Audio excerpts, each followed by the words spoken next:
지금부터 어제 발생한 사제 총기 이용 살인 사건에 대해 브리핑을 시작하겠습니다. 인천 연수경찰서는 살인 혐의로 긴급 체포된 피해자 신병을 방배 경찰서로부터 인수하였으며 금일 범행 동기 및 총기 제작 경위 등에 대하여 조사가 진행 중에 있습니다. 사건 개요입니다. 피해자는 부자지간으로 25년 7월 20일 21시 30분경 피해자의 생일을 맞아 피해자 집에서 생일 파티를 하던 중 피해자가 잠시 나갔다가 오겠다고 나간 후 자신의 차량에 보관 중인 사제 총기를 들고 돌아와 피해자의 복부를 향해 이에 격발하여 살해하였고, 피해자는 범행 전에 자신의 주거지인 서울시 도봉구 소재 주상복합 아파트에 인화성 물질을 제작하여 설치한 상태였으나 피해자 검거 후 서울청 경찰특공대에서 신나 등 위험 물질에 대하여 완전히 제거 조치하였습니다. 다음은 검거 경위입니다. 7월 20일 21시 33분경 시아버지가 남편을 총으로 쐈다는 112 신고를 접수하고 강력팀, 경찰특공대, 소방 등 현장을 출동하여 현장 통제 및 피해자 이동 동선을 확인하였으며 발생 장소 이탈이 확인되어 피해자 주거지인 도봉서와 공조로 피해자가 렌터카를 운행한 사실을 확인하고 차량을 긴급 수배하였고 7월 21일 00시 15분경 서울청 방배서 도봉경찰서 남태령 지구대에서 피해자 차량을 발견하고 긴급 체포하였습니다. 피해자는 총기를 소지한 채 약 3시간가량 도주하는 과정에서 서울 방배서 도봉서와의 신속한 공조로 추가 피해 없이 검거하였으며 피해자 검거 과정에서 자택 주거지에 인화성 물질을 설치하였다는 진술을 확보 후 서울청 경찰특공대와 공조하여 자택에 설치된 인화성 물질을 제거하고 아파트 주민 69명, 상가 내 36명 등 총 105명을 대피시키는 등 주민들의 안전을 우선 확보하였습니다. 다음은 범행 동기 및 수사 진행 사항입니다. 금일 진행된 피해자 조사에서 범행 동기는 가족 간의 불화에 의한 것으로 자세한 사항에 대하여는 진술을 회피하는 상황이고 총기 제작 관련 파이프 등 자재들을 구매 후 공작소에서 용도에 맞게 잘라 제작하였고 사용된 총알은 과거 오래전부터 구입하여 소지하고 있었다는 진술이며 피해자 주거지내 인화성 물질 설치 관련 피해자가 직접 연구하여 범행 전 집에서 나오기 전에 제작 완료하였다는 진술입니다. 마지막으로 향후 수사 사항입니다. 피해자 상대로 총기 소지 경위 및 인화성 물질 설치 경위 등에 대해서 수사 후 총포하약법, 폭발물 사용죄 등 적용 법률을 검토 후 구속영장을 신청할 예정이고 피해자 사체에 대하여 부검 실시하여 사인을 명확히 규명할 예정이며 또한 인천청, 서울청, 경기남부청 등 프로파일러를 투입하여 피해자의 범죄 행동을 분석하고 향후 수사에 활용할 예정입니다. 현재 피해자 아내 및 자녀 2명 등에 대해 트라우마 극복을 위한 심리 치료와 피해자 병원 치료비 등 유족과 연락체계를 구축하여 피해자 보호 활동에도 최선의 노력을 다할 예정입니다. 감사합니다.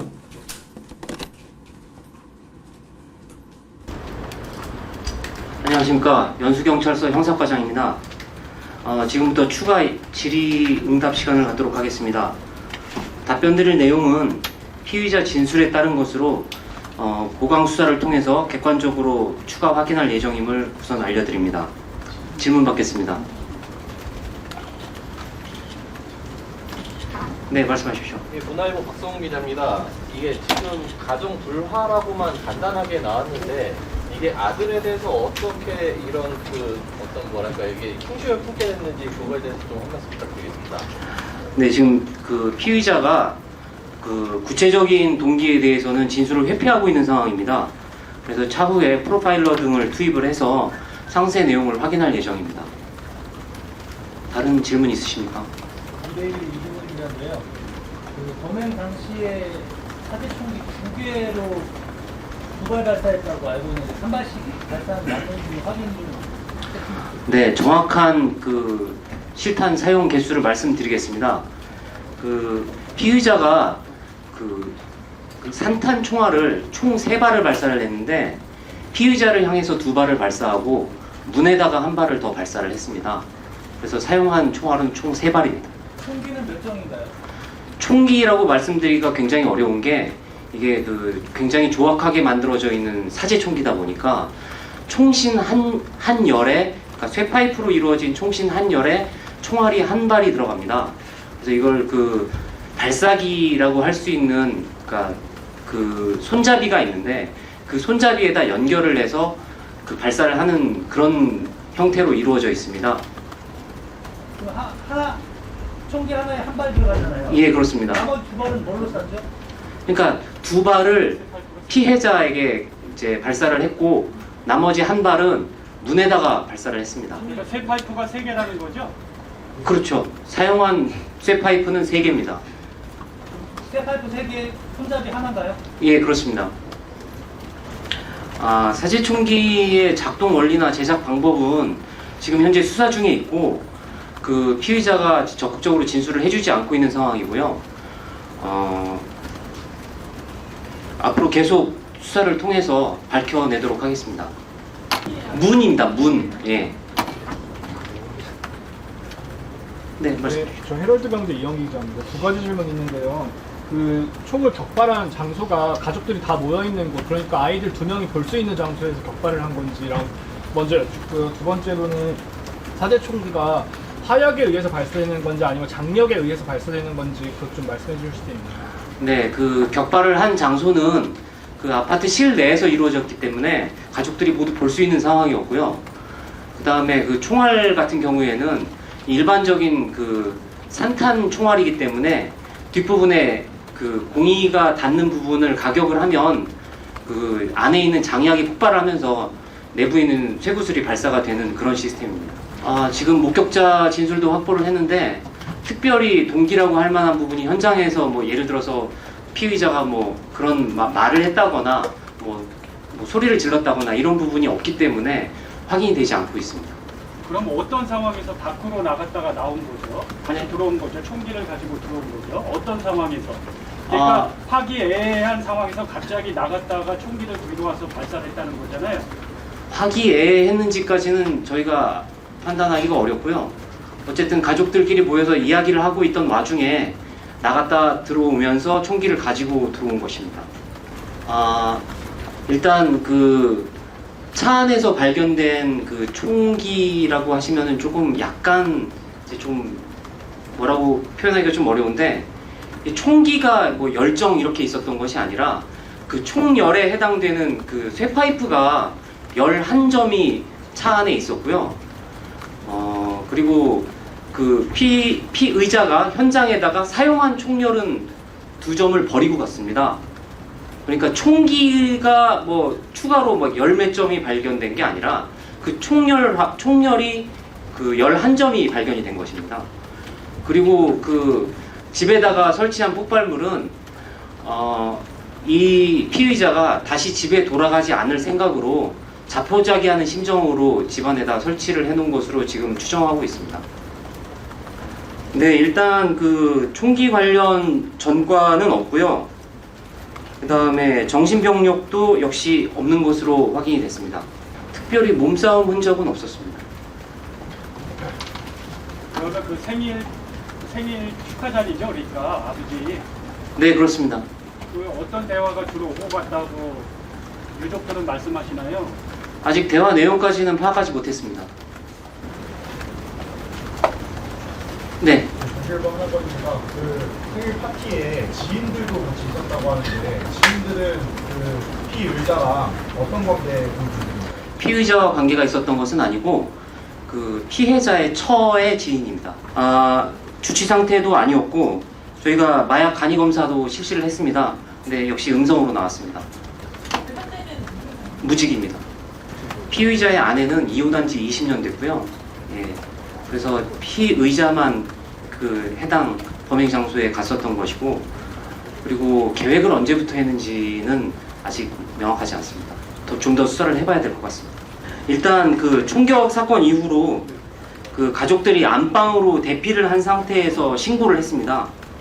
그래서 그 신고자 입장에서는 이 피의자가 현장에 있는지 현장을 이탈했는지를 알 수 없는 상황이었고요. 그 피해자 가족들, 그러니까 현장에 있었던 신고자분들은 그 추가 피해를 염려하는 상황이 있었기 때문에 그 안에서 숨어 있는 상태에서 신고를 한 것입니다. 그래서 저희 경찰관들이 도착했을 때는 신고 내용상 이 안에 피의자가 있다고 판단을 할 수밖에 없었고, 그래서 섣부른 진입보다는 추가 피해를 막기 위해서 경찰 특공대를 이제 투입을 기다렸던 상황이었습니다. 그래서 경찰 특공대가 22시 16분경에 현장에 도착 후에 작전을 수립하고 22시 43분에 주거지에 진입을 해서 확인을 하고 가족들을 대피를 우선시킨 다음에 현장 확인을 했더니 피의자가 이미 현장을 이탈하는 것이 확인이 됐습니다.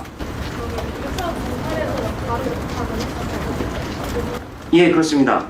처음에 신고가 21시 30분에 신고가 됐는데 경찰관들이 현장에 도착한 시간이 21시 41분경으로 지금 확인이 되고 있습니다. 일단 피의자는 엘리베이터를 타고 도주를 했고, 엘리베이터를 타고 1층으로 내려서 그 도보로 공영주차장까지 걸어가가지고 피의자가 가지고 온 차량을 이용해서 도주를 했습니다. 폭발물에 대해서 지금 구매처 부분은 지금 수사 중에 있습니다. 근데 일정 부품은 온라인으로 구매한 것으로 보이는데 그 모든 것을 온라인으로 구매했는지 여부는 아직 수사 중에 있습니다. 예, 그 실탄의 경우에는 그 본인 진술에 의하면 약 20년 전에 그 극단적 선택을 할 목적으로 구매를 했었다고 합니다. 그랬는데 그 구매만 해놓고 그냥 창고에 보관하고 있었다고 하더라고요.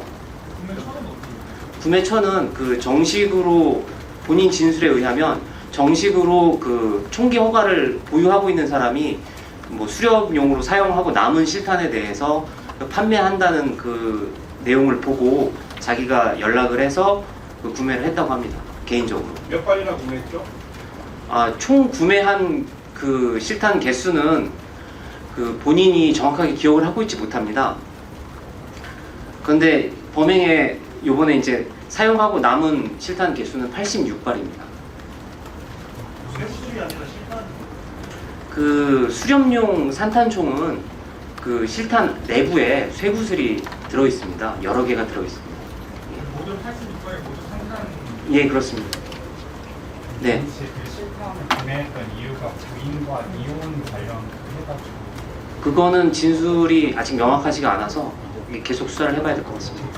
그러면 아들만을 대상으로 이제 범행을 계획했던 건가요? 아니면 가족 전체에 대해서 대상으로 삼고 범행을 계획했던 네, 저희 수사 결과로는 일단 피의자 진술에 의하면 아들만을 계획한 것 같습니다.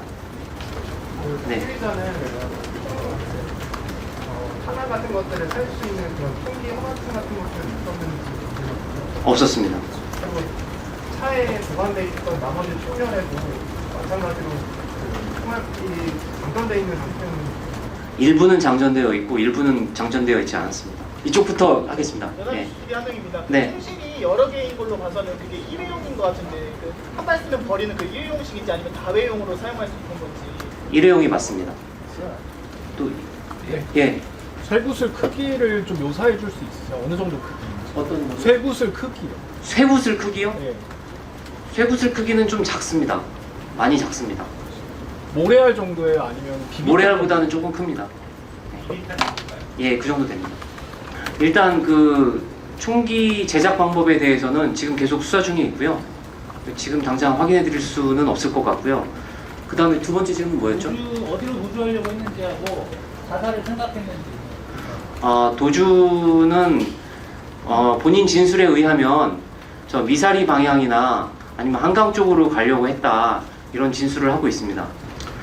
일단 가정불화의 그 자세한 내용은 지금 전혀 밝혀진 게 없고요. 유족 측에서도 별다른 진술이 없었고 피의자도 자세한 진술을 거부하고 있는 상황입니다. 그 다음에 현장에서 발견된 그러니까 위험 물질, 인화성 물질은